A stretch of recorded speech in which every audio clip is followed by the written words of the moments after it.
Recording 46. You will hear someone talking about creating a presentation. First, you have some time to look at questions 31 to 40.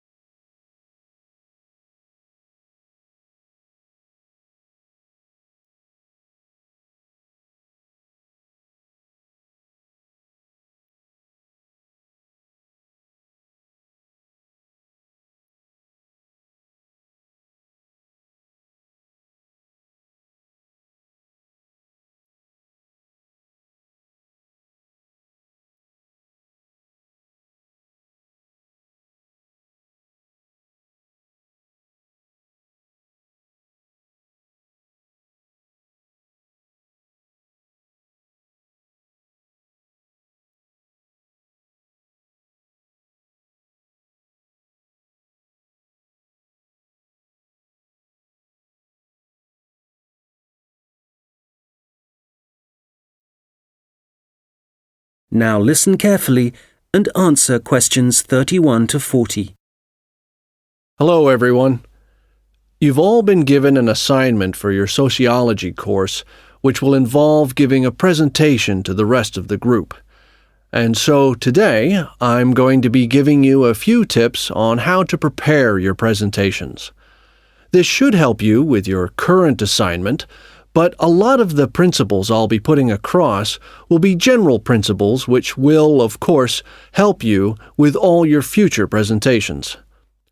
So, first of all, the most important thing to consider is your audience, and in this instance, your audience are the other students in your group.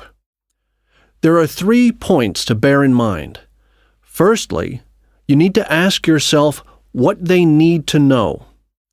Secondly, it's useful to consider whether they'll be supportive or not. And thirdly, will it be a small group, say 3 or 4, a moderate gathering of 20 or so people, as for your current assignment, or will there be hundreds of people?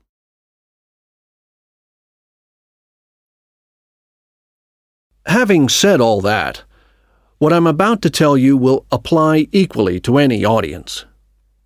So, how do you structure your presentation? Right at the beginning, you should tell them something that forces them to pay attention. This could be something surprising or even shocking, but it needs to be relevant. After that, you need a list of items or topics showing them what you'll be covering, rather like an agenda. And then the main part of the presentation will follow. This main part will be the detailed information you'll be presenting and could include facts, statistics, personal experiences, etc. After this, you should summarize what you've presented and close with what I call next steps. For this assignment, you could simply point the group to other sociology reference material. In other cases, you may want to suggest some actions that people can take. Now, what about the design of the slides for your laptop? Well, the important thing here is to be consistent. You need to have the same type of font and use the same color and size for the same elements. For example, all headers need to look the same. All bullet points need to be presented in the same way. And don't just stick to words. Bring the presentation to life by adding graphics. These could be in several forms, such as pictures, flowcharts, diagrams, histograms, and so on. And so let's move on now to presenting. You have your presentation prepared, and you're ready to start. Well, it's important to give a good impression from the start. So take 3 deep breaths, look at the audience, no matter how frightening they may be, and be enthusiastic and energetic. As you go through the presentation, remember to provide some variety in the way you speak. So, for example, you can talk fairly rapidly for information that may be familiar, but then slow down for more unfamiliar sections. And change your tone as you speak. Don't keep it at the same level all the way through. As I mentioned, look at your audience. A good tip is to pick people out and look at them for around 5 seconds. Not looking at the audience gives the impression that you're either not interested in them or terrified of them.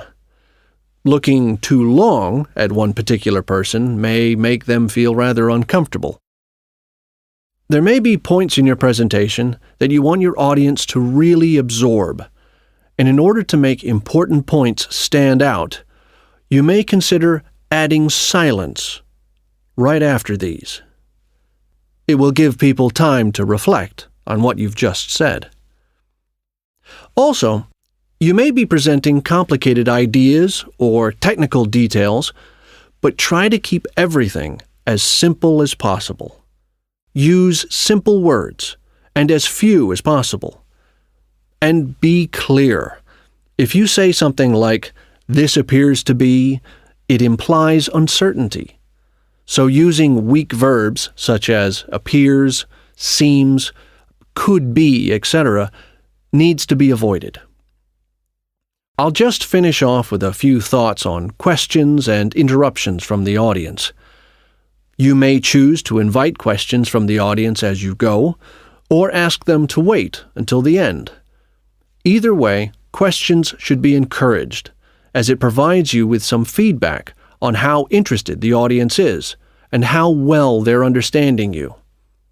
When a question is asked, you need to provide an answer that is as accurate as possible.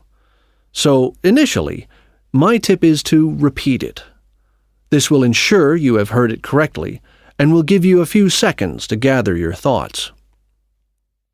Interruptions, on the other hand, can be unwelcome, and you may get them for a variety of reasons. It's likely, however, that there's something in your presentation that's unclear or confusing. So my advice is to reduce problems by reading through your presentation beforehand and predicting potential points which could cause interruptions. You may then want to change that part of your presentation, or at least you'll be prepared if someone does interrupt you. Now, do you have any questions?